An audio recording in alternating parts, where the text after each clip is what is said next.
ও একা যাবে না, তুই নিজে যে ওকে পৌঁছে দিয়ে আসবি। আর শোন, ও কিন্তু তোর গার্লফ্রেন্ড না, ও হচ্ছে আমার হবু বৌমা। এই যে ধর যাবি না, রেখে যা। আসি, আসসালামু আলাইকুম। কোন দিকে যাবো? ঢং করো, কোন দিকে যাবে জানো না?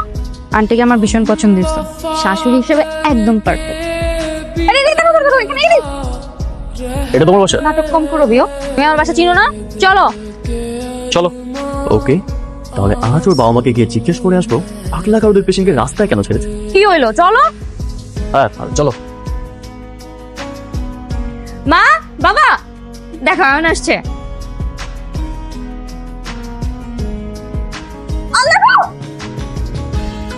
আপনারা আমাকে দেখে অবাক হচ্ছেন কেন? আরে এই মেয়েটা অজ্ঞান হয়ে পড়ে গেল, কি রিজনটা কি? হুটহাট এরকম অজ্ঞান হয়ে যায়, একটু পরে আবার ভালো হয়ে যাবে। তুমি বসো না, বসো তো। আগলাটি, আসসালামু আলাইকুম, আমার নাম রাজ। তুমি রাজ? হ্যাঁ আমি রাজ। কি করে সম্ভব? একই চেহারা, একই রকম মানুষ। আমাকে একটু এক্সপ্লেইন করবেন, কি বলছেন আমি বুঝতে পারছি না। আমি দেখাচ্ছি। একই রকম দেখতে। কি অবাক হচ্ছ? আমার মতো দেখতে? ওর নাম অয়ন, দেখতে ঠিক তোমার মতো।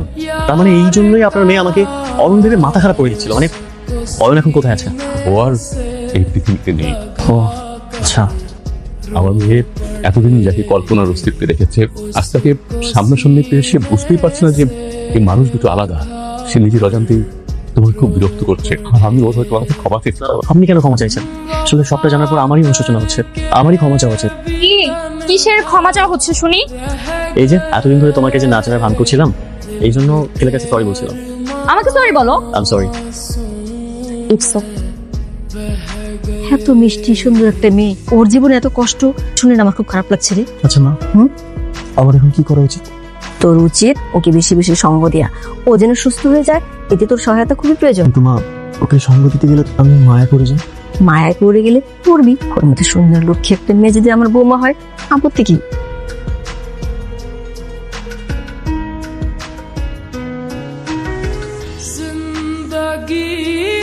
শোনো, বাকি সব ভুলে যাও, কিচ্ছু মনে রাখতে হবে না, জাস্ট এই অয়নকে মনে রেখো, তাহলে হবে। অয়নকে মনে থাকে, সবসময় মনে থাকবে, এটা জীবনে ভোলা সম্ভব না। এটাই তো চাই ম্যাডাম। মেঘলার মা, একটা সুখবর আছে। কি? ডাক্তার বলছে যে ও এখন প্রায় সুস্থ, আস্তে আস্তে সবকিছু ওর মনে পড়বে। আলহামদুলিল্লাহ। আচ্ছা রাজ, তুই কি সত্যি মেঘলাকে ভালোবেসে ফেলেছিস? হ্যাঁ, তোকে দায়িত্ব থেকে, তাকে মন থেকে, একদম মনের গভীর থেকে। ও যখন আমার কাছে থাকে আমি অনেক হ্যাপি ফিল করি। আমার মনে হয় যেন আমি পৃথিবীর সবচেয়ে সুখী মানুষ। আমি ওকে সত্যি ভালোবেসে ফেলেছি রে। I really love her, I really love her.